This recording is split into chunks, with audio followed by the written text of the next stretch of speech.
Well, the oceans are acidifying. They're basically acidifying since human beings emit CO2 into the atmosphere. And we can measure this. We can measure that the ocean has already acidified by 0.1 pH units, which doesn't sound very much, but if you look at the increasing acidity because of that, it has increased by 30% already. We know if we continue to emit CO2 at the rate that we are presently doing, the ocean will be acidified by another 100% well before the end of the century.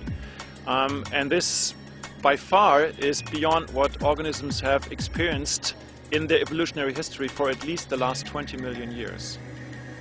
Okay, so what we see here on the pier are the floating devices of what we call mesocosms. They're used to enclose large bodies of water with all the organisms in there, and we'll use them to study ocean acidification and the effects it has on marine organisms.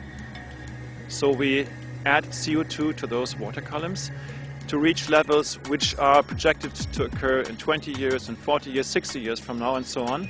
And then we'll just observe what the enclosed community does over a period of 5 to 6 weeks.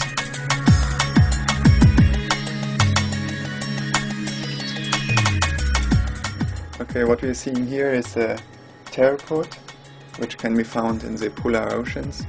This is basically a winged snail producing a carbonate shell, which is our main interest, since we are fearing that the present ocean acidification may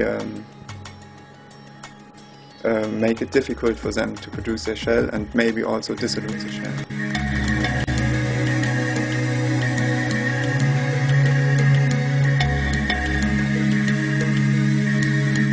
The only way to avoid disastrous consequences for our marine ecosystems is to limit our emissions of CO2 as soon as possible. We all depend on healthy oceans, both for our global climate but also as a source of food to millions of people around the world. The financial investment required to turn this trend is minimal, and we need to start to act now.